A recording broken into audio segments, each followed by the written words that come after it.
glad to have you with us today, with all of us. Thanks to the folks at AFR Talk for letting me fill in today. I am delighted to be here. You're listening to Focal Point on AFR Talk. I'm Dr. Gina Loudon, filling in for Brian Fisher, and happy to be with you. Now, there was a new study that says that retail therapy, and the girls are all nodding, and the guys are all, this little thought cloud is forming over your head right now with a big question mark right in the middle of it. And I know that. You don't know what retail therapy is. And you furthermore don't want to know. Part of this is cognitive dissonance that we talked about on Tuesday. You don't want to put that in your brain file. And I understand why. But according to a University of Michigan study published in the Journal of Consumer Psychology, picking something out and then buying it in a store was found to be 40 times, now that is 4,000% more effective at countering sadness than just browsing.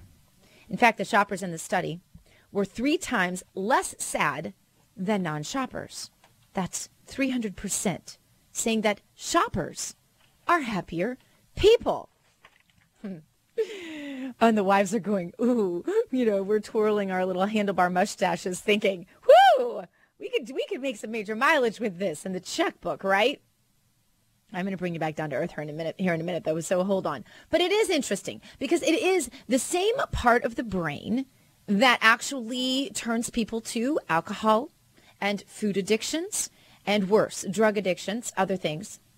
Is that same part of the brain that seems to be rewarded when you actually go and purchase something. Further, the happiness lasts, they say. They say that shoppers, after they have left the store and made a purchase, tend to like to reflect on their most recent purchases. Now, my poor husband, who I know is listening to this show today, he is shuddering right now because I come home with my shopping bags and I need him to look at what I bought. I need him to see what I've done. First of all, I like to brag about how much money I've saved or whatever. And I like to show him that this is a pretty color or this is a soft fabric. Will you like it when I wear this? I want to talk to him about my purchases. Does your wife do that? This might be her filling part of her brain that just needs this. This is releasing endorphins into her brain that you maybe didn't even realize was a necessity. And thank goodness, right, that she's filling it with a shopping bag, hopefully in a responsible way at a sale or something rather than food or alcohol, which are the other two ways that part of the brain seems to be rewarded. Furthermore, shopping, according to the study, restores a sense of personal power and control over one's environment. I bet you didn't know that. I just have a feeling you didn't know that. If you're a guy, if you're a chick, you so knew this already. Retail therapy is shopping that is motivated by distress.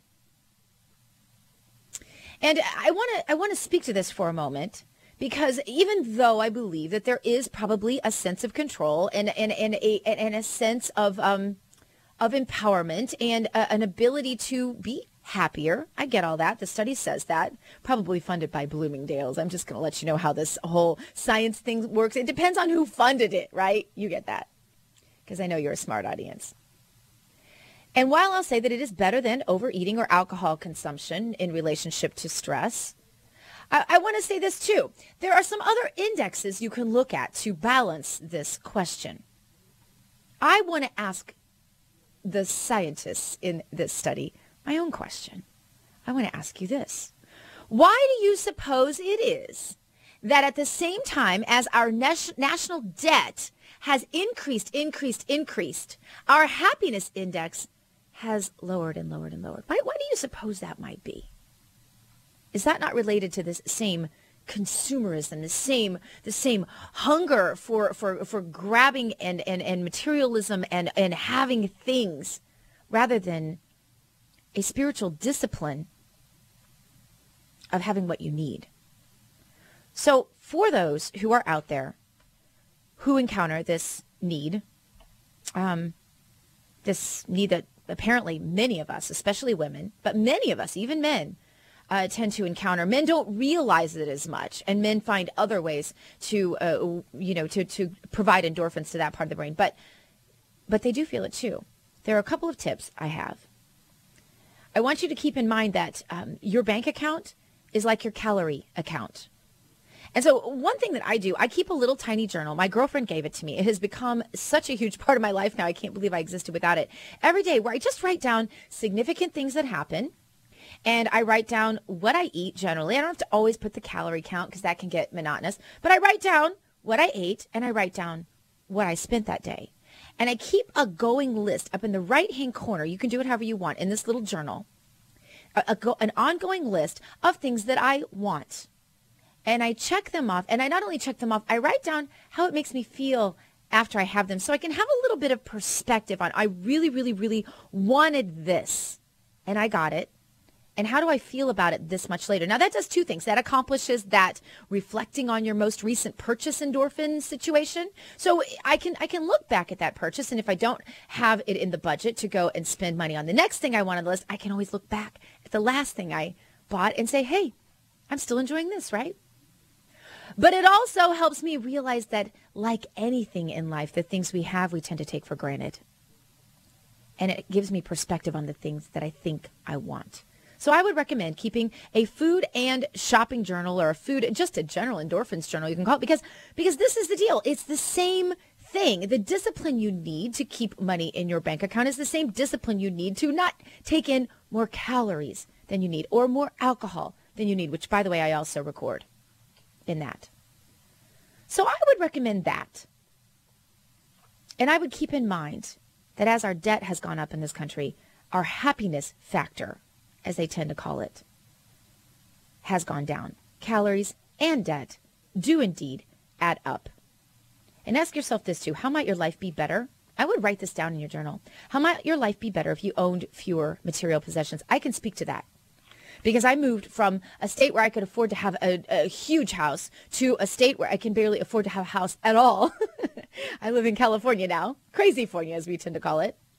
So that meant downsizing drastically. I would say to about a fourth, maybe even less, of the material goods that I thought I needed to run a happy home with 5 children. But guess what? You don't need all that stuff. That's what we've learned. And if you see benefits to living with less, get rid of just one thing. This was in the Miami Herald. Get rid of just one thing and see how that makes you feel. And write down your feelings in your journal. If you're feeling brave, have a packing party.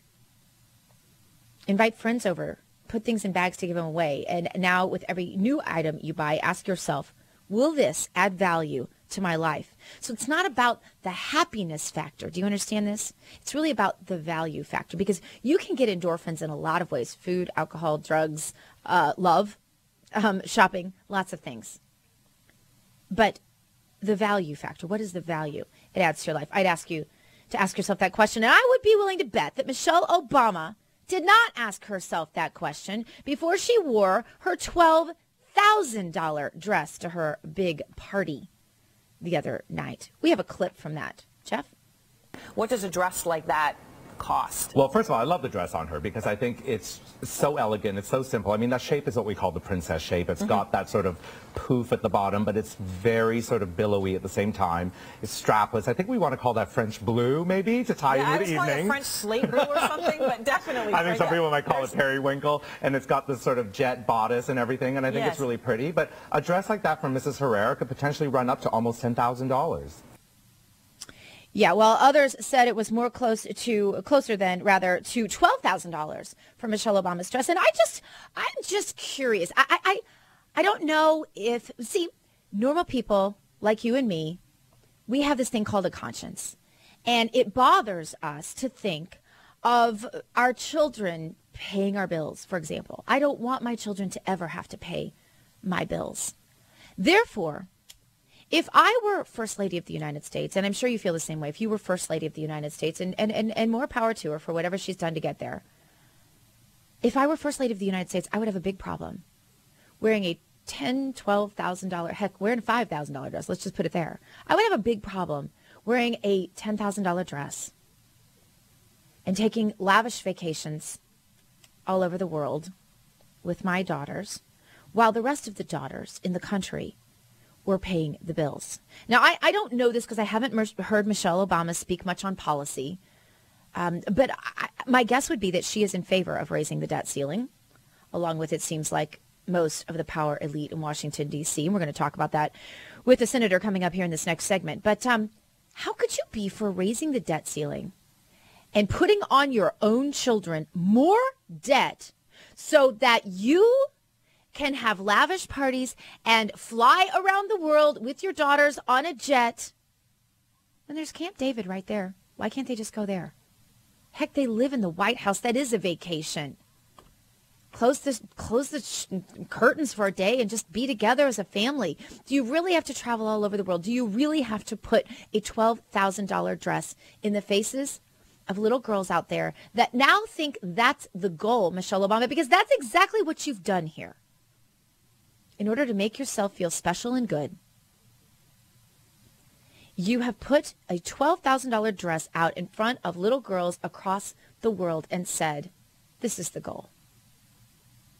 Not paying your bills, not working harder, not being responsible, not keeping the debt ceiling where it is because it doesn't need to go any higher. I've described the debt ceiling many times on Fox as a circus tent because it really is more like a circus tent. First of all, it's a circus to watch the politicians in Washington, D.C. pretend to have any conscience at all about the ridiculous debt. But secondly, because we raise it up like a circus tent, there's nothing in the fiber of the elite in Washington, D.C. that has anything to do with a ceiling of any kind. I think of ceilings as things that are made of something, a hard substance. You know, at least a wood frame covered with some drywall, right? Something a little harder to penetrate than a circus tent. This is not a debt ceiling. This is an absolute circus tent.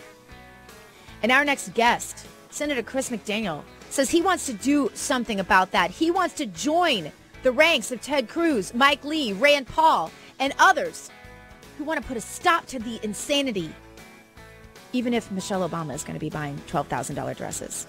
Senator Chris McDaniel coming up with us. And don't forget, rev up those phone lines, because right after him, we're going to get your take. 888-589-8840.